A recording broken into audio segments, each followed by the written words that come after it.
Hey there, folks. I'm Mark, in affiliation with Spectrum Pulse, and we got a new number one, a couple big singles, and some contentious opinions. Cause this, it's Billboard BREAKDOwn. I don't remember. I did effectively call it. I knew the big singles that were coming and the discourse they would inevitably bring. And while the very bottom of the Hot 100 wound up a little bit busier thanks to some long overdue songs getting rotated out, this is another week of relative normalcy before all hell breaks loose with the albums that are coming. Again, this upcoming October, November look to be some of the busiest months I will have on both my channels. Stay tuned. But before we get into all that, our top 10, where we've got a new number one, albeit not a strong one. Bad Habit by Steve Lacy. And again, I gotta stress, it's a margins game, where it picked up just enough radio and maintained some strong streaming to overtake a very close race against As It Was by Harry Styles at number 2. Now granted, that song spent most of the week peaking on the radio, but it was able to put up a tight contest, although now we've got some new competition. Debuting at number 3, Unholy by Sam Smith and Kim Petras has arrived. And while we'll get into the song itself much later on, when it tops the streaming and sales charts, the only reason it didn't break higher was because the radio has been really slow to get on board. I kind of understand why. Now this thankfully shoves back I Like You, a Happier Song by Post Malone and Doja Cat to number 4, although its radio peaking certainly helped. And Sunroof by Nicki Orr and Daisy at number 5, where all it really has is radio, and that's definitely on the downswing. It also knocked back Super Freaky Girl by Nicki Minaj to number 6. This is where not taking streaming losses and more robust airplay could have helped, especially as I Ain't Worried by One Republic held steady at number 7 basically across the board. And the streaming losses also knocked back You Proof by Morgan Wallen down to number 8, despite some okay radio. And then we got our second new top 10 entry, Tomorrow 2 by Glorilla and Cardi B at number 9. Pretty much also here on sales and streaming and no radio to speak of. Now this stranded About Damn Time by Lizzo at number 10, but that song was on its way out anyways. Not surprised. Speaking of which, our losers and dropouts, and there's a couple big ones in the latter category. The biggest story, probably Ghost by Justin Bieber, which is finally exiting with Stay with the Kid Laroi. But Bad Bunny also took some considerable hits as well, with Party with Raul Alejandro, Ojitos Lindos with Bomba Estéreo, Taro with Jay Cortez, and Después de la Playas. They're all exiting thanks to the recurrent rules. Oh, and Hot Shit by Cardi B, Kanye West, and Lil Durk, and Thought You Should Know by Morgan Wallen both underperformed enough to fall off as well. No surprise. But there's not really much here in the way of losers. Off the debut, Shut Down by Blackpink fell to 67, as did Pink Venom off its gains to 87. And in our continued losers, Talk by Yeet hit 93, and Detox by Lil Baby hit 94. These promo singles don't seem to be having the traction you would think they would for that coming album in less than 2 weeks, just saying. Now the last of our losers, Break My Soul by Beyonce is falling off sharply to 39, So Good by Halsey hit 76, and it looks like Last Night Lonely by John Party is getting pulled at 56. It had a good run, likely will be on the borderline for the year-end list, and I really don't care much whether it makes it or not. I'll just be angry if it blocks some better songs. But then we go to our returns and gains here.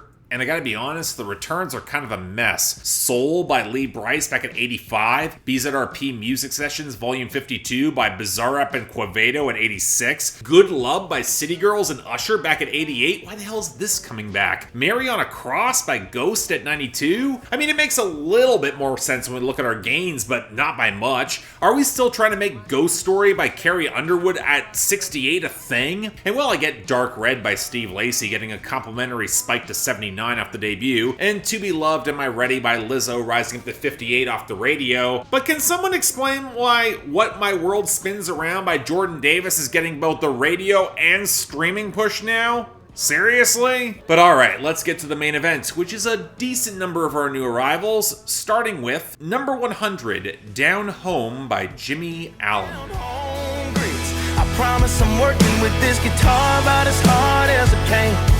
I met a girl, bought a house, I put a nice little payment down home. It's not a good sign that I keep thinking Jimmy Allen has more success than he does. Hell, I thought that collab that he had with Brad Paisley just this year had some real legs, but nope. But okay, here's a single from him that was released back in March, a pretty sincere commemoration to his late father, and immediately I was reminded of You Should Be Here by Cole Swindell, which serves as an unfortunate comparison. Jimmy Allen is a better producer than I expected, giving the guitars some warmth even if the song feels a little bit flimsy, especially in the drums, and there is a level of lyrical detail I'd agree feels lived in, but the weird thing is the mood of the track. It's not really melancholic, it's very chipper and upbeat, and the emotional stakes feel kind of thin, not especially helped by Jimmy Allen's delivery that doesn't really convey more weight. I get that he's in a better place right now, he can play the song more upbeat, but that also means it just doesn't have any impact as a result. I'm not saying it's bad, it's pleasant, reasonably well written, it feels unique to him, but given how I can be a sucker for this kind of song,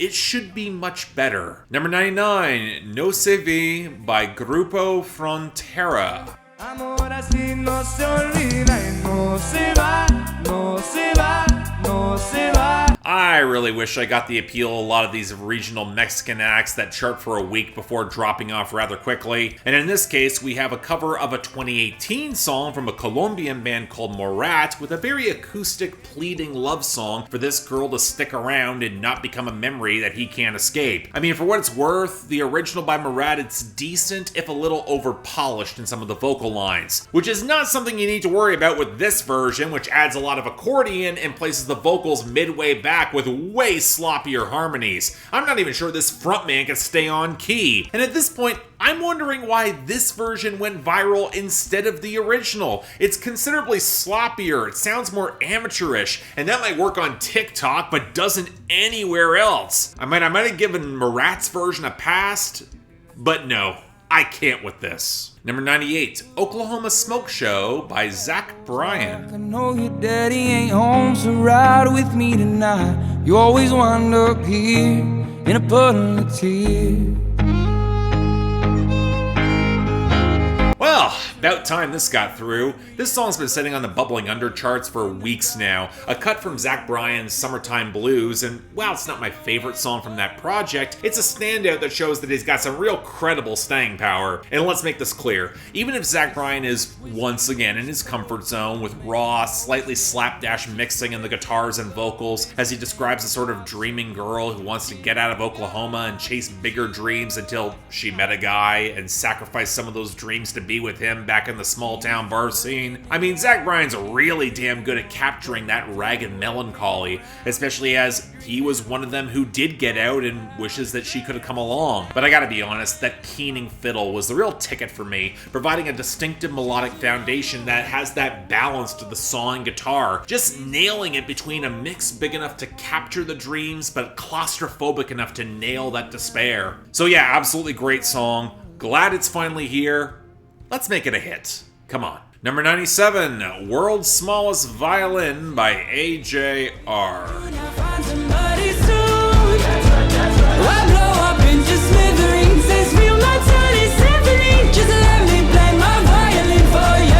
Look, I can't get angry at AJR anymore. The passion's gone, probably was oversold to begin with, and once Bang became a hit that they've really struggled to follow up, there's just not that much that I care about. That being said, of the songs I tolerated on OK Orchestra a year and a half ago, this was not one of them. The vocal mixing is muddy and doesn't flatter Jack Met's voice, the bending of the violin into other instruments sounds synthetic and cheap in a way this sort of orchestra shouldn't, and the shuffling stomp clap over the majority of the song makes me think that those who hated that sound in the early 2010s might have had a point. But really, the problems with this track get a lot simpler when you realize it's a golden age of Broadway knockoff, especially in the tempo switch-ups for the big finale that ends rather abruptly, and it's got the production of sounding like off-Broadway, and the writing of the most insufferable millennial theater kid imaginable. Now here's the thing.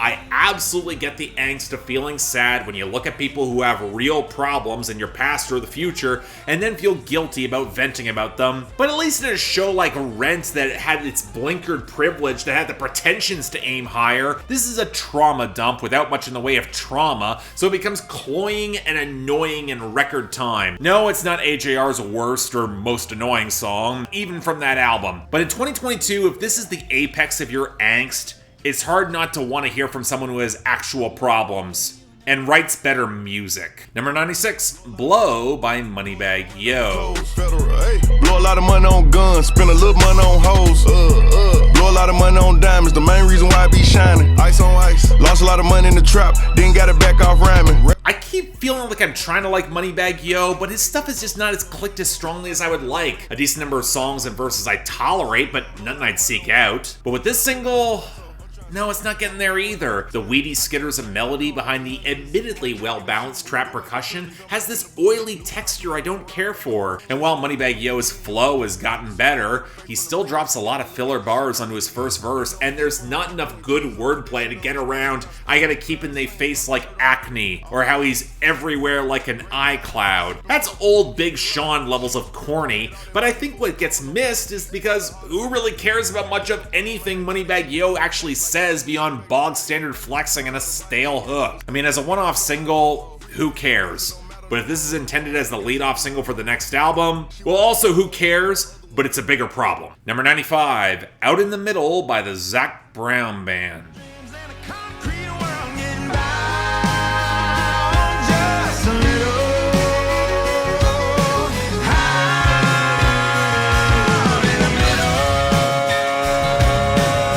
Everyone who's handling the Zach Bryan Band's promo should be fired, preferably into the sun. I get Skipping on Any Day Now as a late single cause melancholic, heavy, tough sell for the radio. But you have The Comeback as one of the best songs in recent memory from this band. It sets up a great narrative after you're banned for the disaster at the end of the 2010s. So naturally you go to this, which might not be the worst song on the album by any means, but it's also the most safe and the most pointless. A clinking, minor key southern rock stomper about living out in the sticks with no strong groove that isn't as sharp as Homegrown, it's not as heavy as The Head, or as catchy as Chicken Fried. And what's worse is that for as much posturing as there is on this track, it's charting because the slight rough edges and mainstream country is becoming more of a thing now, in the vague hopes of a song getting shipped to soundtrack Yellowstone, and that just feels cynical as all hell. Yes, the song's fine. The harmonies are decent, it's reasonably well balanced and produced, it's not bad at what it's trying to do. But there are far better songs on that album that could have been pushed.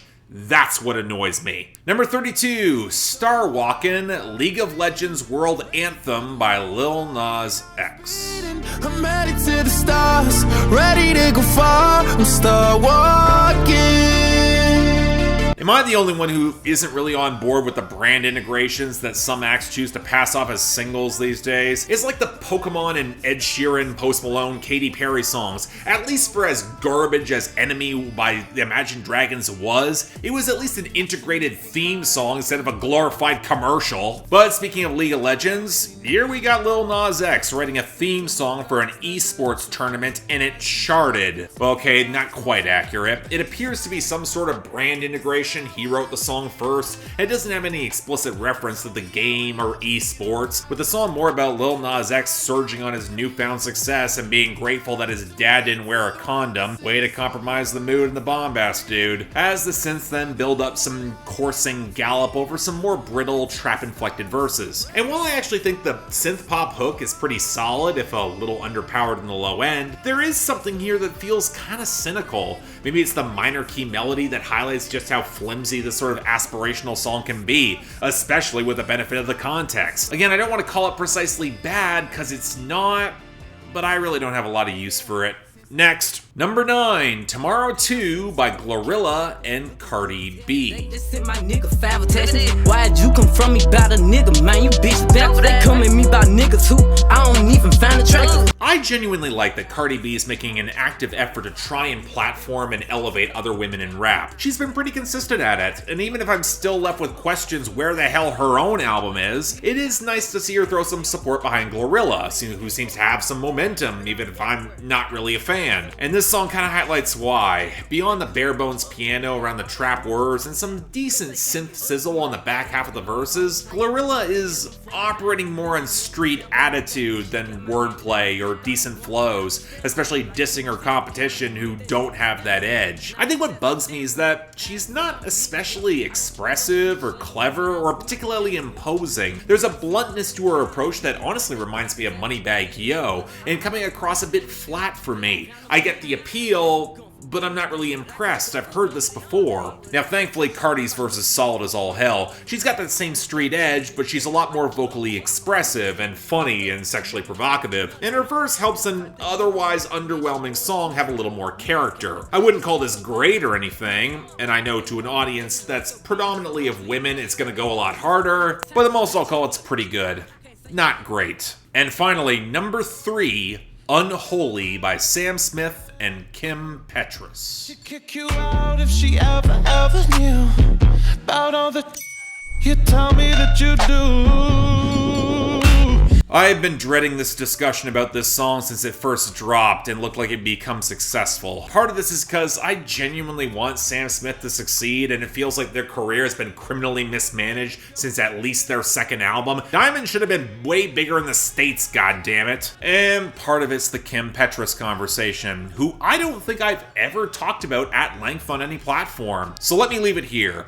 Kim Petras' music and artistic persona has never been interesting enough to justify her enablement of Dr. Luke to re-emerge as a pop producer, and if her material, it ranges from okay if disposable to outright junk. And speaking of which, the song is terrible. Let's start off with the primary problem. Sam Smith and Kim Petras not only have no chemistry, it seems like this song comes from two completely different galaxies of pop music. Sam Smith is trying for this gospel-inflected melodramatic bombast where the content is all about someone cheating on their wife with a vapid prostitute, especially with the faux operatic backing vocals. I mean, already kind of a bad start, as Sam Smith's best sexually charged material comes with something with a faster groove and tempo, which sure as hell is not coming from this with the wiry bass synth and the leaden trap clank and near absence of melody. But you know what? It's all about the transgression more than anything particularly erotic. So enter Kim Petras in full Barbie-core flex material that Slater already does better, and her shallow capriciousness just does not match the energy of the song at all. Madonna's Justify My Love understood the mood better than this. But what might be worst of all, it's the writing. Because the structure and word choice and cadences are very Kim Petras, not Sam Smith. It's Californicated slang that sounds goddamn goofy coming out of Sam Smith and really obnoxious coming out of Kim Petras. And that's not saying this can't work. Take Me to Church by Hozier, Sacrilege by the Yeah Yeah Yeahs. Hell, I'd take Lana Del Rey or The Weeknd or any number of decadent gothic trap songs you get in 2013. But with no groove and such a baffling clash of atmosphere and content, this is closest to Riverdale core at its worst. And it sucks because I really hope certain conservatives don't use the sexually provocative content and queerness of the artist in question as an excuse to further target trans and non-binary people because the song is terrible. But then I remembered that those people don't need an excuse to marginalize trans and non-binary people. We do not have to justify their logic in giving them that argument, and we can still say the song is terrible without it being an indictment on queer music, of which there's a lot more that deserves this charting position. Because yeah, it's by far the worst of the week. Just want to mention World's Smallest Violin by AJR, because even if I'm not as angry with that band, I'm no less annoyed. But the best of the week, not a lot of options, but Oklahoma Smoke Show by Zach Bryan is going to run away with it. Followed by Tomorrow 2 by Glorilla and Cardi B. It's not a great song. I'll take what I can get. Next week, though, I mean, I can pray for Freddie Gibbs to break through at least one song, but I'm more expecting Fallout, so stay tuned for that. But until then, I'm Mark, you're watching Billboard Breakdown, affiliated with Spectrum Pulse, and I'll see you next time.